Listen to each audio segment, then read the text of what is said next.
ನಮಸ್ಕಾರ. ರಿವ್ಯೂ ಚಾನಲ್ಗೆ ಸ್ವಾಗತ. ನಾನು ಸೌಖ್ಯ ಗಾಂಬ್ಕೆ. ವೆಸ್ಟ್ ಏಷ್ಯಾ ಕ್ರೈಸಿಸ್, ಅಮೆರಿಕ ಮತ್ತು ಇರಾನ್ ಯುದ್ಧದಿಂದ ಸೃಷ್ಟಿಯಾಗಿರುವ ಈ ಪರಿಸ್ಥಿತಿ ನಿಭಾಯಿಸಲಿದ್ದಾರೆ ಮೋದಿ. ಕೊನೆಗೂ ಮೋದಿ ಮಧ್ಯಪ್ರವೇಶ. ಸ್ವತಃ ಭಾರತದ ಅತ್ಯಂತ ಸೀನಿಯರ್ ಮೋಸ್ಟ್ ಮಿನಿಸ್ಟರೇ ಈ ಬಗ್ಗೆ ಸ್ಪಷ್ಟವಾದ ಸುಳಿವನ್ನು ಕೊಟ್ಟಿದ್ದಾರೆ. ನರೇಂದ್ರ ಮೋದಿ ಅವರಿಂದ ಇರಾನ್ ಮತ್ತು ಅಮೆರಿಕ ಎರಡೂ ಕಡೆಗೆ ಮಾತುಕತೆ ಮತ್ತು ಅತ್ಯಂತ ಯಶಸ್ವಿಯಾಗಲಿದೆ ಮಾತುಕತೆ. ದಲ್ಲಾಳಿ ರಾಷ್ಟ್ರದ ಥರ ಪೋಸ್ ಕೊಡೋಕೆ ಅಮೆರಿಕದ ಮಾತು ಕೇಳಿಕೊಂಡು ಮಧ್ಯಸ್ಥಿಕೆ ವಹಿಸ್ತೀನಿ ಅಂತ ಕೈಕಾಲು ಹಿಡಿದು ಕಡೆಗೆ ಒಬ್ಬರೂ ಅವರನ್ನು ಟ್ರಸ್ಟ್ ಮಾಡದೆ ಆ ಸಂಧಾನ ಫೇಲ್ ಆಗಿ, ಹಾಗಲ್ಲ, ಭಾರತ ನಡೆಸತ್ತೆ ಮಧ್ಯಸ್ಥಿಕೆಯನ್ನು, ಅದನ್ನು ತಳ್ಳಿ ಹಾಕೋಕ್ಕಾಗಲ್ಲ, ಅಂತಹ ಸಮಯ ಬಂದಿದೆ ಮತ್ತು ಅದು ಯಶಸ್ವಿಯಾಗತ್ತೆ. ನರೇಂದ್ರ ಮೋದಿಯವರ ಡಿಪ್ಲೊಮಸಿ ಹಿಂದೆ ರಷ್ಯಾ ಯುಕ್ರೇನ್ ಯುದ್ಧದ ಸಮಯದಲ್ಲಿ ಏನು ಮಾಡಿದ್ರು ಮತ್ತು ಈಗೇನಾಗ್ತಿದೆ, ಡೀಟೇಲ್ಸ್ ಇರ್ತಾ ಹೋಗ್ತೀವಿ. ಅತ್ಯಂತ ಮಹತ್ವದ ವಿಚಾರ ಈಗ ಕೇಂದ್ರದ ಸಚಿವರಿಂದಲೇ ಹೊರಗಡೆ ಬರ್ತಿದೆ.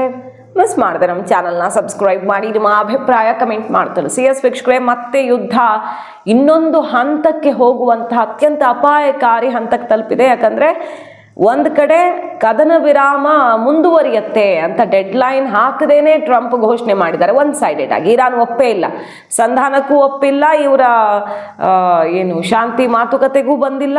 ಪಾಕಿಸ್ತಾನದಲ್ಲಿ ಎರಡನೇ ಸಂಧಾನ ಏರ್ಪಾಡಾಗಿತ್ತು, ಅದನ್ನು ಧಿಕ್ಕರಿಸಿದೆ. ಪಾಕಿಸ್ತಾನವನ್ನು ಚೀತು ಅಂತ ಕ್ಯಾಕರಿಸಿ ಉಗಿದಿದೆ. ಪಾಕಿಸ್ತಾನ ಮಧ್ಯಸ್ಥಿಕೆ ವಹಿಸೋದಕ್ಕೆ ಅರ್ಹವಾದ, ವಿಶ್ವಾಸಾರ್ಹವಾದ ರಾಷ್ಟ್ರವೇ ಅಲ್ಲ, ಇದು ಡಬಲ್ ಗೇಮ್ ಆಡ್ತಿದೆ ಅಂತ ಧಿಕ್ಕರಿಸಿ ಸರ್ಕಾರಿ, ಅಲ್ಲಿನ ಅಧಿಕೃತ ಸರ್ಕಾರಿ ರಿಪೋರ್ಟೇ ಹೊರಬಿದ್ದಿದೆ ಪಾಕಿಸ್ತಾನದ ವಿರುದ್ಧ ಮೀಡಿಯಾಗಳಲ್ಲಿ. ಇಷ್ಟೆಲ್ಲ ಆಗಿ ಸಂಧಾನ ಫೇಲ್ ಆಗಿರುವಾಗ ಏನಾಗ್ತಿದೆ, ಓಮನ್ನಲ್ಲಿ ಬ್ರಿಟನ್ ಹಡಗಿನ ಮೇಲೆ ಗನ್ ಬೋಟಿಂದ ಬಹಳ ಡೆಡ್ಲಿಯೆಸ್ಟ್ ಅಟ್ಯಾಕ್ ಆಗಿದೆ. ಈ ಕಡೆ ಅಮೆರಿಕ ಹಾರ್ಮುಜ್ ಬ್ಲಾಕೇಡನ್ನು ತೆರವು ಮಾಡ್ತಿಲ್ಲ, ಅದು ಯುದ್ಧನೇ ಮತ್ತಿನ್ನೇನೂ ಅಲ್ಲ ಅಂತ ಇರಾನ್ ಸೆಡ್ ಹೊಡೆದಿದೆ. ಇರಾನ್ ಭೀಕರವಾಗಿ ಹಾರ್ಮುಜನ್ನು ತನ್ನ ಹಿಡಿತಕ್ಕೆ ತಗೊಳ್ಳೋಕೆ ಮತ್ತಷ್ಟು ದಾಳಿ, ಯಾರು ಶುಲ್ಕ ಪಾವತಿಸದೆ ದಾಟೋದಕ್ಕೆ ನೋಡ್ತಿದ್ದಾರೋ ಅವ್ರ ಮೇಲೆ ಭೀಕರವಾಗಿ ದಾಳಿ ಮಾಡ್ತಿದೆ. ಇದೆಲ್ಲದರ ನಡುವೆ ನರೇಂದ್ರ ಮೋದಿ ಮಧ್ಯಸ್ಥಿಕೆಯಲ್ಲಿ ವೆಸ್ಟ್ ಏಷಿಯಾ ಸಮಸ್ಯೆಗೆ ಪರಿಹಾರ ಅನ್ನುವ ಬ್ರೇಕಿಂಗ್ ನ್ಯೂಸ್ ಸಿಗುತ್ತೆ. ಖಂಡಿತವಾಗಿಯೂ ಅದು ಯಶಸ್ವಿ ಆಗುತ್ತೆ. ಆ ಪ್ರಯತ್ನ ಭಾರತದಿಂದ ಶುರುವಾಗಲಿದೆ ಅನ್ನೋದು ಸ್ವತಃ ರಕ್ಷಣಾ ಸಚಿವ ರಾಜನಾಥ್ ಸಿಂಗ್ ಅವರೇ ಈ ಮಾತನ್ನಾಡಿರೋದು ಈಗ ಭಾರಿ ಕುತೂಹಲಕ್ಕೆ ಕಾರಣ ಆಗಿದೆ. ಈಗಾಗಲೇ ಗೊತ್ತು, ಈ ಯುದ್ಧ ಶುರುವಾದಾಗ ಇಸ್ರೇಲಲ್ಲಿದ್ದರು ನರೇಂದ್ರ ಮೋದಿ, ಯುದ್ಧ ನಡೆಯೋದಕ್ಕೆ ಕುಮ್ಮಕ್ಕು ಕೊಟ್ಟು ಬಂದ್ರ ಅಂತ ಇಲ್ಲಿನವರೆಲ್ಲ ಒಂದಿಷ್ಟು ಜನ ಮಾತಾಡಿದ್ರು. ಆಮೇಲೆ ಯುದ್ಧ ಮುಂದುವರೆದಾಗ ಇಡೀ ಜಗತ್ತು ಹೊತ್ಕೊಂಡವ್ರದ್ದು ಫ್ಯೂಯಲ್ ಪ್ರೈಸು ಎಲ್ಲಿಗೆ ಹೋಯ್ತು, ಪೆಟ್ರೋಲ್ ಡೀಸೆಲ್ ಏನಾಯಿತು, 400 ಗಡಿ ದಾಟ್ತು ಎಲ್ಲ ಗೊತ್ತು. ಭಾರತ ಮಾತ್ರ ಯಾವ ದೇಶವೂ ಪಾಸ್ ಮಾಡ್ಕೊಳ್ಳೋದಕ್ಕಾಗದ, ಹಡಗನ್ನು ಬಿಡಿಸ್ಕೊಳ್ಳೋಕ್ಕಾಗದ ಪರಿಸ್ಥಿತಿಯಲ್ಲಿ 8 ಹಡಗು ಪಾಸ್ ಮಾಡಿಸ್ಕೊಳ್ತು. ಹಾರ್ಮೋಜಿಂದ ಡಿಪ್ಲೊಮ್ಯಾಟಿಕ್ ಬಿಗ್ಗೆಸ್ಟ್ ವಿನ್ ಆಯಿತು. ಎಲ್ಲ ದೇಶಕ್ಕಿಂತ ಭಾರತ ಮುಂಚೂಣಿಯಲ್ಲಿ ನಿಲ್ತು. ಇರಾನ್ಗೆ ಬೆಸ್ಟ್ ಫ್ರೆಂಡ್ ಅಂತ ಸಂಕಷ್ಟದಲ್ಲೂ ಕೂಡ ಬಿಗಿದಪ್ಪಿಕೊಳ್ಳುವಂತೆ ಡಿಪ್ಲೊಮಸಿಯನ್ನು ಮಾಡಿದ್ದು, ಜೊತೆಗೆ ಇಸ್ರೇಲ್ ಅಮೆರಿಕ ಜೊತೆಗೂ ಸ್ನೇಹ ತೋರಿದ್ದು. ಇದೆಲ್ಲ ಭಾರತದ ಡಿಪ್ಲೊಮಸಿ. ಭಾರತ ಯಾವ ರೀತಿ ನಾಜೂಕಿನ ಹೆಜ್ಜೆಗಳನ್ನು ಇಡುತ್ತೆ ಸಮಯ ಸೂಕ್ತವಾಗಿ ಅನ್ನೋದ್ರ ಎಕ್ಸಾಂಪಲ್ ಅಲ್ವಾ. ಈಗ ರಾಜನಾಥ್ ಸಿಂಗ್ ಅವರು ಅದನ್ನೇ ಹೇಳ್ತಿದ್ದಾರೆ. ಖಂಡಿತ ಭಾರತ ಎರಡೂ ಕಡೆ ಮಾತಾಡಿದೆ.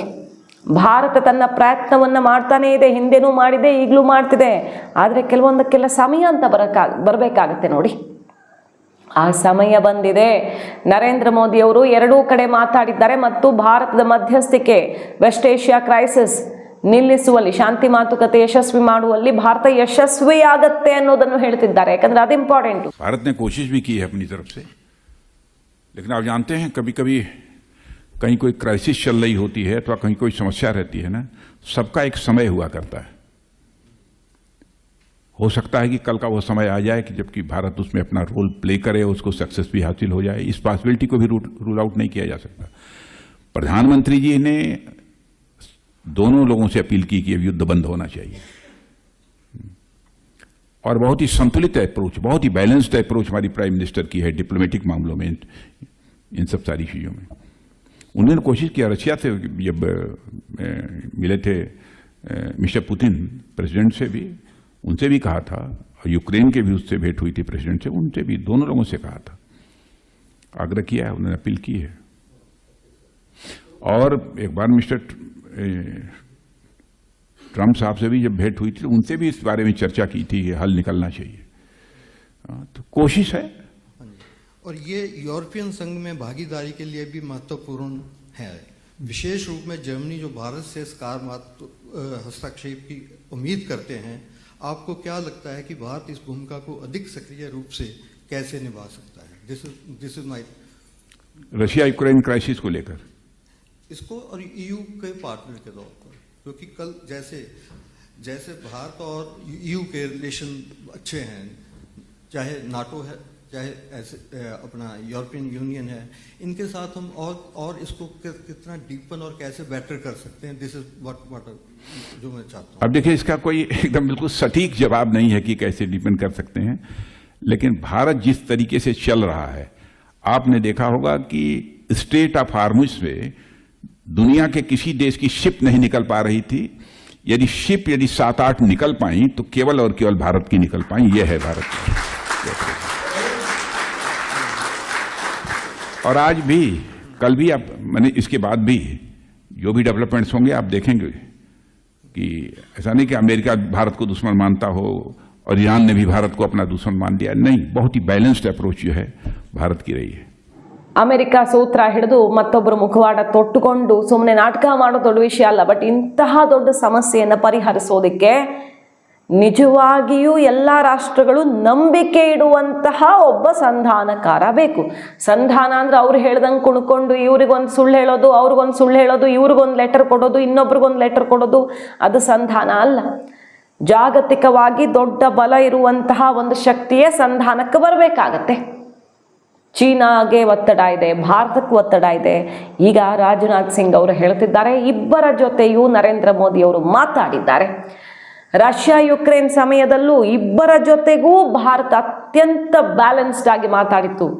ಮತ್ತು ರಷ್ಯಾ ಯುಕ್ರೇನ್ನ ಮೇಲೆ ಇನ್ನೇನು ಅತ್ಯಂತ ಭೀಕರ ಮನುಕುಲ ನಾಶವಾಗುವಂತಹ ಒಂದು ದಾಳಿ ಅಂದರೆ ಅಣುಶಕ್ತಿಯ ಪ್ರಯೋಗ ಮಾಡೋದಕ್ಕೂ ಹೊರಟಿತ್ತು. ಅದನ್ನು ತಡೆದಿದ್ದೇ ನರೇಂದ್ರ ಮೋದಿ ಅವರು, ಅಂದರೆ ಭಾರತ ಅನ್ನುವಂಥ ರಿಪೋರ್ಟ್ಸ್ ಎಲ್ಲ ನೀವು ನೋಡಿದ್ರಿ.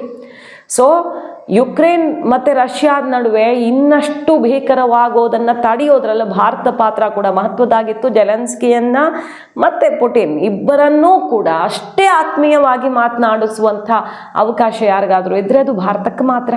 ಎರಡೂ ರಾಷ್ಟ್ರಗಳು ಭಾರತ ಮಧ್ಯಸ್ಥಿಕೆ ಬಯಸಿದ್ದು ಸುಳ್ಳಲ್ಲ, ಭಾರತ ಮಾತಾಡಿದ್ದು ಕೂಡ ಸುಳ್ಳಲ್ಲ. ಇವತ್ತು ಅದೇ ರೀತಿ ಟ್ರಂಪ್ ಮತ್ತು ಇರಾನ್ ಜೊತೆಗೆ ನರೇಂದ್ರ ಮೋದಿಯವರು ಮಾತಾಡಿದ್ದಾರೆ.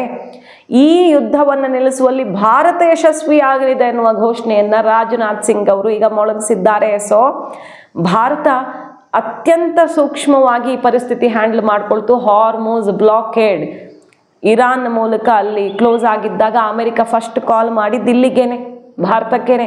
ಹಾರ್ಮುಜ್ ತೆರವು ಮಾಡೋದಕ್ಕೆ ಭಾರತ ಕೈ ಜೋಡಿಸಲಿ ಅಂತ ಕೇಳ್ಕೊಂಡಿತ್ತು. ಆದರೆ ಅಹಮ್ಮು, ಆ ಪ್ರತಿಷ್ಠೆ, ಭಾರತದ ವಿರುದ್ಧದ ಹೊಟ್ಟೆ ಕಿಚ್ಚು, ಭಾರತ ನಾಯಕತ್ವ ಸೋಲಬೇಕು, ಇಲ್ಲಿನ ಆರ್ಥಿಕತೆ ಹಾಳಾಗಬೇಕು ಅನ್ನುವಂಥ ಸಂಚು, ಅಮೆರಿಕದ ಕುತಂತ್ರ ಇದೆಲ್ಲ ಗೊತ್ತಿರೋದೆ. ಹಾಗಾಗಿ ಎಲ್ಲಿ ಕ್ರೆಡಿಟ್ ಭಾರತಕ್ಕೆ ಹೋಗಬಾರ್ದು ಅಂತ ಪಾಕಿಸ್ತಾನ ಕಿರೀಟ ಇಡ್ತಿರೋದನ್ನು ನೋಡ್ತಿದ್ದೀವಿ. ಅದರ ಹಿಂದಿನ ಹಲವಾರು ಉದ್ದೇಶಗಳಿವೆ ಅನ್ನೋದನ್ನು ಗಮನಿಸ್ತಿದ್ದೀವಿ. ಆದಾಗ್ಯೂ ಕೂಡ ಈಗ ಯುದ್ಧ ನಿಲ್ಲತ್ತೆ ಅಂತಿರೋ ಟ್ರಂಪು ಮಧ್ಯಪ್ರಾಚ್ಯಕ್ಕೆ ಯುದ್ಧ ನೌಕೆಗಳನ್ನು ಕಳಿಸ್ಕೊಟ್ಟಿದ್ದಾರೆ. ಅತ್ಯಂತ ಬಲಿಷ್ಠ, ಸರ್ವನಾಶ ಮಾಡುವಂಥ ಶಸ್ತ್ರಾಸ್ತ್ರಗಳನ್ನು ರವಾನಿಸ್ತಿದ್ದಾರೆ. ಅದು ಅಸಲಿಯತ್ತು. ಇಲ್ಲಿ ಕದನ ವಿರಾಮ ವಿಸ್ತರಿಸೋದು ಮುಂದುವರಿಯುತ್ತೆ ಅಂತ ಹೇಳಿರೋದು ಇರಾನ್ ಮೇಲಿನ ಪ್ರೀತಿಗಲ್ಲ, ಬದಲಾಗಿ ದೊಡ್ಡ ಅಟ್ಯಾಕ್ಗೆ ತಯಾರಿ ಅಂತಾನೆ ಮೂಲಗಳು ಹೇಳ್ತಿರೋದು. ಈ ಹೊತ್ತಲ್ಲಿ ವೆಸ್ಟ್ ಏಷ್ಯಾ ಸಮಸ್ಯೆಗೆ ಭಾರತವೇ ಸೂಕ್ತವಾದ ಮದ್ದರಿಯಲಿದೆ ಅನ್ನೋದನ್ನು ರಾಜನಾಥ್ ಸಿಂಗ್ ಅವರೇ ಈಗ ಸೂಕ್ತ ಸಮಯ ಬಂದಿದೆ ಅನ್ನುವ ಹಿಂಟನ್ನು ಕೊಡ್ತಿದ್ದಾರೆ. ನೋಡಿ, ಭಾರತ ಈಗ ಯಾವ ರೀತಿ ಡಿಮ್ಯಾಂಡಲ್ಲಿದೆ ಜಗತ್ತಲ್ಲಿ ಅಂತ. ಸೌತ್ ಕೊರಿಯಾದ ಪ್ರೆಸಿಡೆಂಟ್ ಭಾರತದಲ್ಲಿದ್ದಾರೆ. $50 ಬಿಲಿಯನ್ 2030 $50 ಬಿಲಿಯನ್ ಬೈಲ್ಯಾಟ್ರಲ್ ಟ್ರೇಡ್ ನಡೆಯುತ್ತೆ ಸೌತ್ ಕೊರಿಯಾ ಮತ್ತು ಭಾರತದ ನಡುವೆ. ಸೊ ಈ ಮಾತುಕತೆ ಈಗ ಫೈನಲ್ ಆಗಿದೆ. ಶಿಪ್ಪಿಂದ ಚಿಪ್ವರೆಗೆ ಭಾರತ ಅತ್ಯಂತ ಮುತುವರ್ಜಿ ವಹಿಸಿ ಸೌತ್ ಕೊರಿಯಾ ಜೊತೆಗೆ ಟ್ರೇಡ್ ಡೀಲನ್ನು ಫೈನಲ್ ಮಾಡ್ಕೊಳ್ತಿದೆ. ಈಗ ಭವಿಷ್ಯದಲ್ಲಿ ಭಾರತದ ಜೊತೆಗಿರಬೇಕು ಅಂತ ಸೌತ್ ಕೊರಿಯಾ ಬಯಸ್ತಿದೆ. 8 ವರ್ಷಗಳ ಬಳಿಕ, ಬರೋಬ್ಬರಿ 8 ವರ್ಷಗಳ ಬಳಿಕ ಭಾರತವೇ ನಮಗೆ ಬೇಕು ಅಂತ ಈಗ ಸೌತ್ ಕೊರಿಯಾ ಹುಡ್ಕೊಂಡು ಬಂದಿರೋ ರೀತಿ ಭಾರತದ ಜೊತೆಗೆ ವಿವಿಧ ರಾಷ್ಟ್ರಗಳು ಯಾಕೆ ಟ್ರೇಡ್ ಡೀಲನ್ನು ತುದಿಗಾಲಲ್ಲಿ ನಿಂತು ಫೈನಲ್ ಮಾಡ್ಕೊಳ್ತಿದ್ದಾರೆ ಅನ್ನೋ ವಿಚಾರ, ಭಾರತ ಆರ್ಥಿಕತೆ ಜಾಗತಿಕ ಗ್ಲೋಬಲ್ ಗ್ರೋತ್ನ ಡಬಲ್ ಇದೆ ಅಂತ ಮೊನ್ನೆಯಷ್ಟೇ IMF ಹೇಳಿದಂಥ, ಅಲ್ಲಿನ ಡೈರೆಕ್ಟರೇ ಹೇಳಿದಂತಹ ರಿಪೋರ್ಟ್ ಇರಬಹುದು. ಇವೆಲ್ಲವೂ ಆರ್ಥಿಕವಾಗಿ, ವಿದೇಶಾಂಗ ನೀತಿಯಲ್ಲಿ, ನಮ್ಮ ಡಿಪ್ಲೊಮೆಸಿ ಇರಲಿ, ಯಾವುದೇ ಕ್ಷೇತ್ರದಲ್ಲಿ ಭಾರತ ರೈಟ್ ಟ್ರ್ಯಾಕಲ್ಲಿ ಸಾಗ್ತಾ ಇದೆ ಅನ್ನೋದನ್ನು ತುಂಬಾ ಸೂಕ್ತವಾಗಿ ಹೇಳ್ತಾ ಇದೆ. ಭಾರತಕ್ಕೆ ಸವಾಲುಗಳಿಲ್ವಾ? ಖಂಡಿತ ಇದೆ. ಮುಂದಿನ ದಿನಗಳಲ್ಲಿ ಪಾಕಿಸ್ತಾನದ ಮೂಲಕ ಏನು ಬೇಕಾದರೂ ಕುತಂತ್ರಗಳು ಆಗಬಹುದು. ಭಾರತವೂ ಒಂದು ಯುದ್ಧ ಮಾಡಲಿ ಅಂತ ಅಮೆರಿಕ ಕುತಂತ್ರ ಮಾಡಬಹುದು, ಅದರಲ್ಲಿ ಡೌಟೇ ಇಟ್ಕೊಳ್ಬೇಕಾಗಿಲ್ಲ. ಆಪರೇಷನ್ ಸಿಂಧೂರ 2.0ಗೆ ತಯಾರಿ ಮಾಡಿಕೊಂಡೇ ಇರಬೇಕಾಗತ್ತೆ ಭಾರತ. ಆದರೆ ಇದು ಜಗತ್ತಿಗೆ ಬಂದೊದಗಿರುವಂಥ crisis, West Asia crisis, energy supply ಅಲ್ಲೋಲ ಕಲ್ಲೋಲ ಮಾಡಿಬಿಡಬಹುದು. ಈಗಾಗಲೇ ನಲುಗಿರುವಂಥ ರಾಷ್ಟ್ರಗಳಿಗೆ ಇನ್ನೊಂದು ಚೂರು ಸಮಸ್ಯೆ ಆದರೂ ಜಾಗತಿಕ ಆರ್ಥಿಕ ಪರಿಸ್ಥಿತಿ ತೀರಾ ಹದಗೆಡುತ್ತೆ. ಈ ಹೊತ್ತಲ್ಲಿ ನರೇಂದ್ರ ಮೋದಿ ಅವರ ಮಧ್ಯಸ್ಥಿಕೆಗೆ ಡಿಮ್ಯಾಂಡ್ ಜಾಸ್ತಿ ಆಗಿದ್ದು, ಸೂಕ್ತ ಸಮಯ ಬಂದಿದೆ. ನರೇಂದ್ರ ಮೋದಿ ಅವರು ಆ ಕೆಲಸ ಮಾಡ್ತಾರೆ. ಅತ್ಯಂತ ಬ್ಯಾಲೆನ್ಸ್ಡ್ ಡಿಪ್ಲೊಮಸಿ ಭಾರತದ್ದು ಅನ್ನೋದನ್ನು ಮೋದಿಯವರು ಈಗಾಗಲೇ ಸಾಬೀತು ಮಾಡಿದ್ದಾರೆ. ಇಲ್ಲಿಯೂ ಕೂಡ ಮಾಡ್ತಾರೆ ಅನ್ನುವ ಘೋಷಣೆಯನ್ನು ರಕ್ಷಣಾ ಸಚಿವರೇ ಮೊಳಗಿಸಿರೋದು ಭಾರತಕ್ಕೆ ಬಹಳ ಆಶಾದಾಯಕವಾದಂಥ ವಿಚಾರ. ಕಾದು ನೋಡೋಣ. ಮಾಹಿತಿ ಇಷ್ಟ ಆಗಿದ್ರೆ ಮಿಸ್ ಮಾಡದೆ ನಮ್ಮ ಚಾನಲ್ನ ಸಬ್ಸ್ಕ್ರೈಬ್ ಮಾಡಿ, ನಿಮ್ಮ ಅಭಿಪ್ರಾಯ ಕಮೆಂಟ್ ಮಾಡಿ ತಿಳಿಸಿ. Thank you.